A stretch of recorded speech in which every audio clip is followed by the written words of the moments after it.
Hello, magandang hapon sa inyo lahat. So meron tayong dalawang topic lang na pag-uusapan, no? Pero doon sa dalawa, mag-bonus muna tayo. Unahin muna natin itong bonus. Ano itong... Naisingit ko lang to maikli na video lang naman eh. Ano to? Hindi pa ito yung main na dalawang topic ha. Sinend lang kasi sa akin to eh. Thank you. Wait, huwag niyo pa akong dumugin. Vlogger. Thank you po. Apo, atang lang naman na ako sa loob na lang. Ay, license nyo na, medyo madali. Talagang Tricycle driver kayo? bicycle driver po. Bicycle driver lang daw.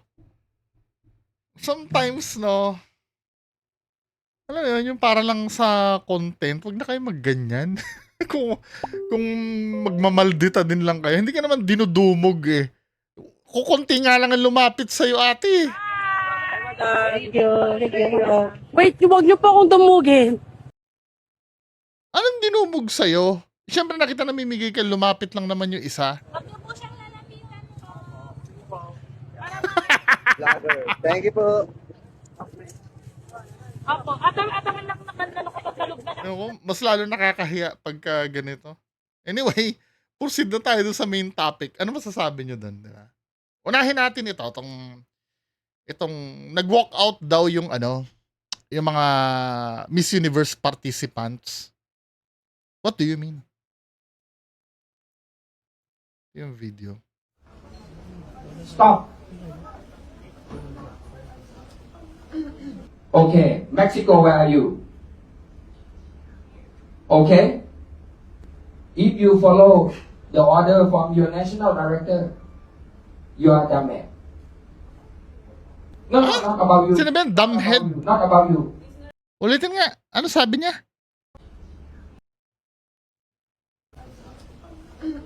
Okay, Mexico, where are you? Okay? If If you you follow your order from your national director, the order from your national director, you are dumb man. you are dumbhead. No, not about you. Not about you. Not about you. It's not about me.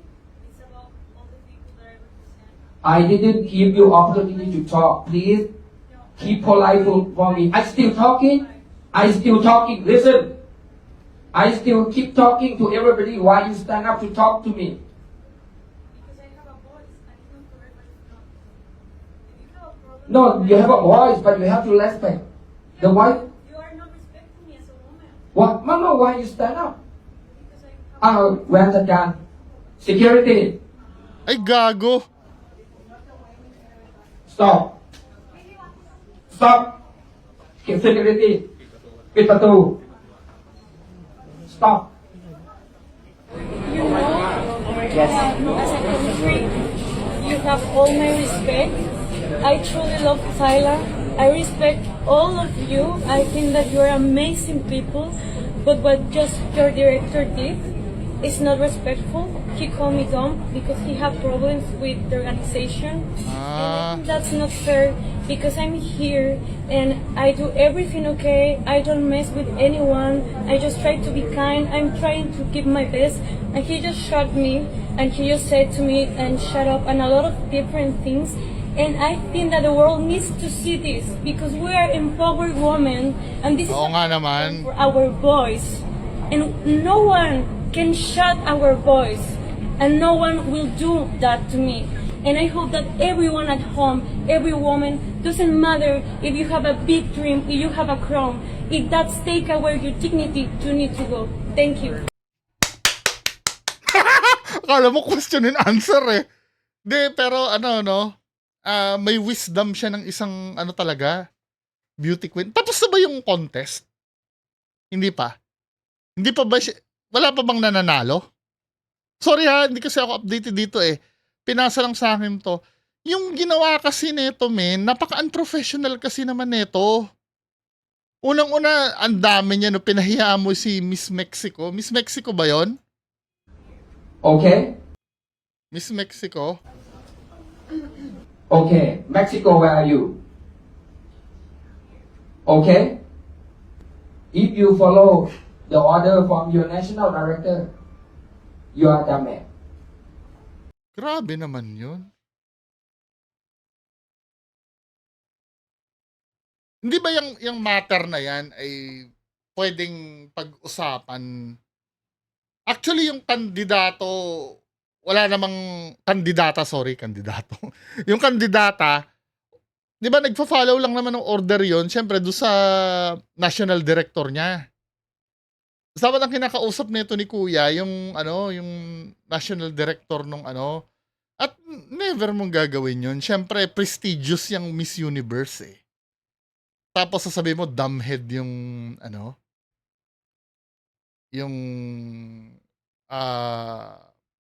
participant. Hindi, sa totoo lang, hindi mo nilait yung isang babae na yun eh. Ang ininsulto mo doon yung nire-represent niya na country. Ay, subukan mo sa Philippines gawin yan. Di ba? Ano kaya masasabi ng mga Mexicans dyan, no?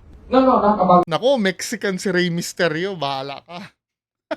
you. Not about you. Not about you. It's not about me. It's about all the people that I represent. I didn't give you opportunity to talk. Please keep polite for me. I still talking. Listen. Pero ano pa rin siya, gentle pa rin siya, no? Kahit sinasagot niya ito si I Kuya. still keep talking to everybody. Why you stand up to talk to me? Because I have a voice. I don't know for everybody's not.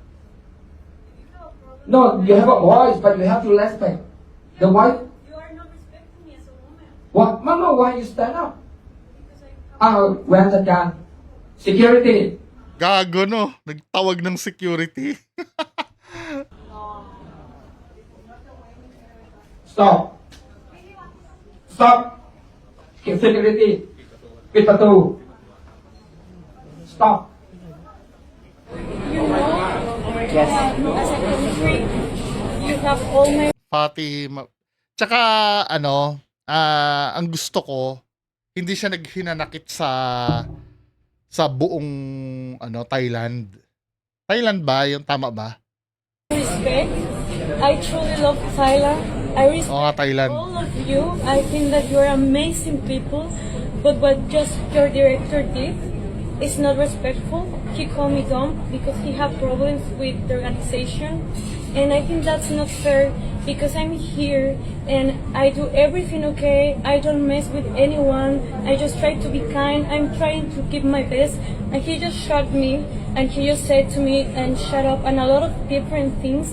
And I think that the world needs to see this because we are empowered women and this is a platform for our voice. And no one can shut our voice and no one will do that to me. And I hope that everyone at home, every woman, doesn't matter if you have a big dream, if you have a crown, if that's take away your dignity, you need to go. Thank you. And the winner is Miss Mexico! To help us understand, may nakita akong ano ba yung nangyari talaga dyan. Ito naman sa News 5, News 5 everywhere. Nauwi sa pag-walkout ng mga kandidata ng Miss Universe, kabilang ng reigning queen ng magkasagutan ng Miss Universe Thailand, National Director at Miss Mexico. Nasa frontline ng balitang yan, si MJ Marfori. Mexico, where are you? Hindi pa man nagsisimula ang koronahan para sa most beautiful in the universe. Abay, mainit na ang labanan sa Thailand. Bago pa man umikot ang mga kamera para sa ceremonial sashing ng 74th Miss Universe pageant, boom! May eksenang parang teleserye. Nagkasagutan sina Miss Universe Thailand National Director Nawat Itzara Grisil at Miss Universe Mexico Fatima Bosch. I still talking. Listen. Oh, still si keep talking to everybody. Why you stand up to talk to me? Because I have a voice and it's not for everybody's not. If you have a problem, you are not respecting me as a woman. What? No, why you stand up? Because I Where's the gun? Security. Gago na. Sa ulat, Papalabas. nagsimula raw ang tensyon ng sitahin ni Nawat, si Miss Mexico, dahil hindi raw ito nagpo-post tungkol sa Thailand sa social media. Ah! Magpaliwanag ni Miss Mexico. Pero Ayon kay Nawat, if you follow your national director's orders, you're a dumbhead, quote-unquote. Diyan nagpantingan-tenga ng mga beauty queen at nagsipag-walk out. Sabi ni Miss Mexico, I truly love Thailand. I respect all of you. I think that you're amazing people. But what just your director did is not respectful. That the world needs to see this because we are empowered women. kasama sa mga nag-walk out si reigning Miss Universe Victoria Thelvin. We have respect for everyone, but this is not how things can be handled. To trash another girl is beyond disrespectful. A few hours later, No si naman Miss talaga. Universe Organization President Raul Rocha Cantu at ang sabi niya, No permitiré que los valores de I will not allow the values of respect and dignity of women to be violated. Now what? You need to stop. respeto y dignidad hacia la mujer sean violentados. Basta na. I will not matapos nito, ipinagpaliban muna ang sashing ceremony at pinutol ang ugnayan ni Nawat sa event. Sa isang Instagram video, nagsorry naman si Nawat pero tila damage done na. Ayon sa Miss Universe Organization, restricted si Nawat sa iba pang activities ng pageant at sa halip, sina MUO CEO Mario Bucaro at iba pang opisyal ang hahawak ng operations. alam ko may investment din kasi ito eh. 'Di ba? May investment din kasi siya. Sa pagkakaalam ko parang may nabasa ako eh. Hindi ito ang unang beses na nasangkot si Nawat sa kontrobersiya. Matatanda ang inakusahan na rin siya noon ng misconduct at unprofessionalism ng dethroned Miss Grand International 2024, Rachel Gupta. Nagbabalita mula sa Frontline. Talagang ano niya na pala talaga. Mga kapatid, Talagang may saltik na ito. Si Nawat. Ano yung apologies niya? Yung apology. Apologize. Tingnan natin. Ano sabi niya? Past few days ago, it's a lot of things happened to me. You know that already. It's very hard to control our group to move on forward all the time. We cannot working through like the other group. So I am the human. I didn't want to do anything like that, but I cannot clear myself and my team and the delegate. And we stuck for our sponsor all the time. So that's why I do apologize if anything affect to the girl, contestant, and the fans around the world. This is I did accept my apologize, but in between organization, now I turn to my weaker side to chat and talk because of we are very professional company. Wala, hindi mo pinakitang professional ka eh. I would like to talking by the paper and not in the public all the time. Because of the public without things fly or read it on carefully, it affects with everyone. So I do hope I will continue the concept of each universe because of I think it's all delicate and the woman is empowered. But empower must be quality and work together too. And respect too. Do not worry, by the way, I will take care very well from now until the end of 24th meeting. Yeah. So for international fest, I didn't say dumb head even 1 second. So Kasasabi mo lang nung ano eh. check it again in our Facebook, Miss Universe Thailand. I said damn it. If she believe and listen national Damn it. Yung may sinabi niya, wait lang ha. Sorry ha, kung yun naman daw ang sinabi niya, hindi dumbhead. Damn it daw. Yun ba yung sinabi? Tingnan nga natin. the order from your national director, you are damn it. You are damn it. You are dumbhead eh. No, not about you. Not. If you follow the order from your national director, you are damn it. You are...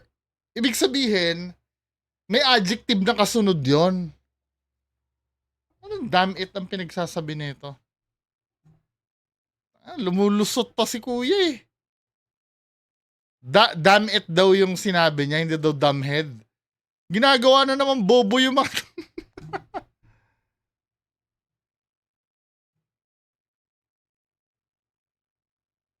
Diba?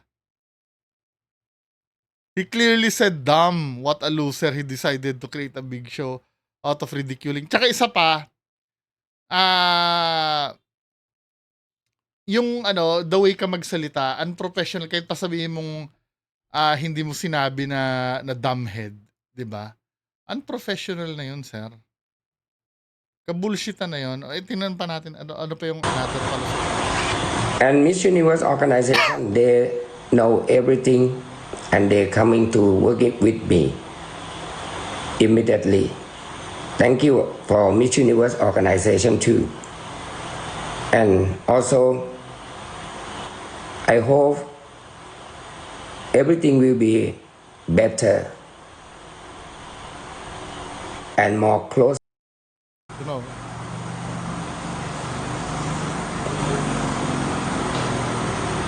tama na ngayon, move on na nga tayo sa next issue. Anyway, next. Ito naman, kumakalat yung balita, ano. Ito, tinry kong hanapin yung main source kung saan niya sinabi to. Magiging fair naman ako, no.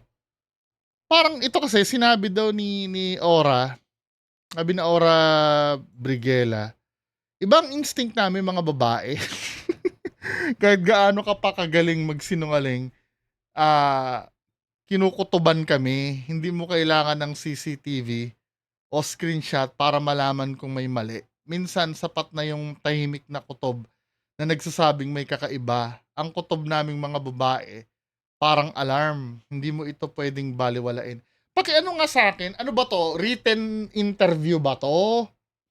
Or video? Kasi wala akong makitang ano nito eh. Wala akong makitang video na sinabi niya to. 'Di ba? Nakalagay dito sa caption, Aura sinabing ibang instinct nilang mga babae, kinukutuban daw umano sila pag merong ginagawang mali ang isang tao. Ayon pa kay Aura, sa kabila ng husay ng ilang tao sa pagtatago ng katotohanan, hindi umano malilin lang ang instinct nilang mga babae.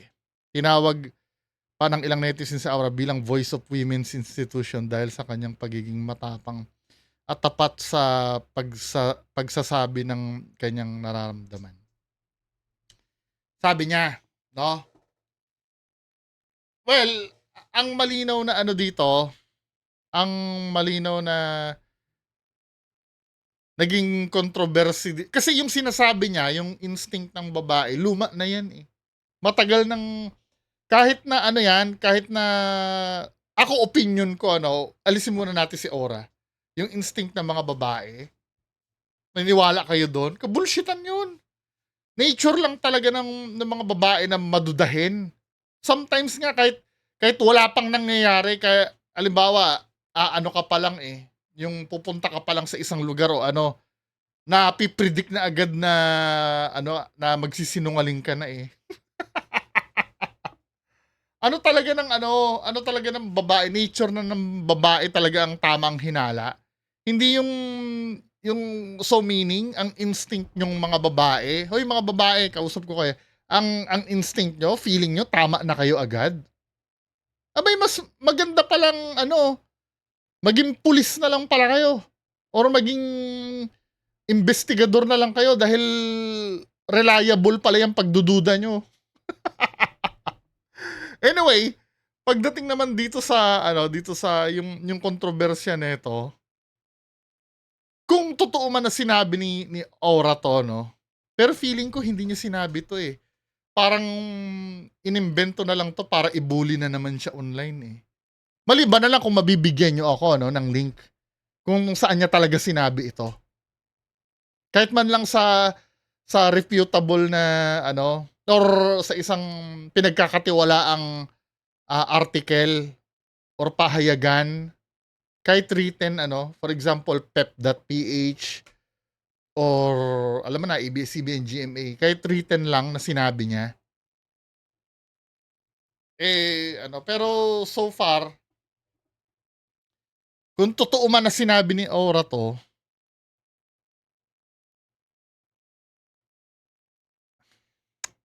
ano, ah, sorry, pero may pagka-delusional kasi yung ganyan,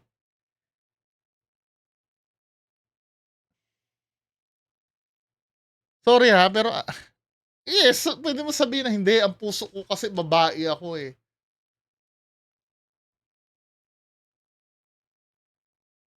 Pero nag-iingat ako ng sasabihin ko, eh.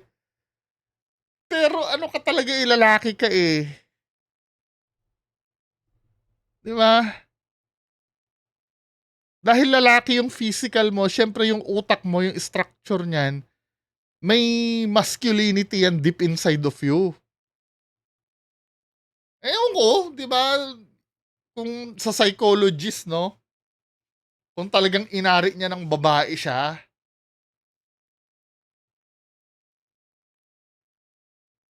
Hindi, ganito na lang malay mo naman siyempre siguro dahil sa dahil sa nalunod na siya sa delusion, yes, delusion po. Huwag na tayong mag-bullshitan. Delusion na isipin mong isa kang babae, kahit hindi naman. Pwede siguro na-adapt mo na yung mentality ng isang babae. Pero mas maganda sana yung pananalita na ganyan ay manggaling sa isang tunay na babae. 'Di ba? Kasi sa ayaw at sa gusto mo, may question at question pa rin yan every time na sasabihin mo yan, Para kasing anong nangyari, nagre-represent ka sa mga babae na kahit hindi naman. Tandaan niyo, may sarili kayong category ng ng gender, 'di ba? Trans ka, gay ka, nandun ka, Hindi ka nasa babae. May sarili kayong category. Hindi, ewan ko, majority nga yata, correct me if I'm wrong, mga babae, majority nga yata, hindi nyo papayagang mag-CR to sa inyo, 'di ba? May category kayo.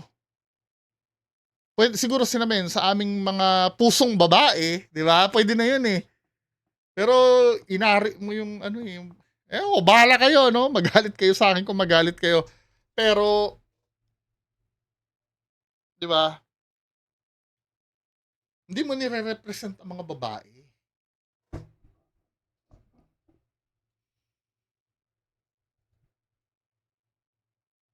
May sarili kayo siguro. 'Di ba? Kaya nga may LGBTQ, LGBT. Nasa G kayo, 'di ba? Gay. Doon, siguro sa aming mga gay, sabihin mo, no? Ibang instinct namin mga gay. Pero yung babae, yan, parang, sa gusto mo, delusion yan, Bagamat may kalayaan ka naman, sa nararamdaman mo, i-express yung nararamdaman mo. Huwag mo rin kalimutan, may kalayaan din na magsalita yung mga makakarinig ng sinabi mo sa public. Anyway, sa akin, 'di ba, naririnig ko naman sa ibang babae yan. Yan, totoo naman yung sinabi niya, narinig ko sa ibang babae. Pero,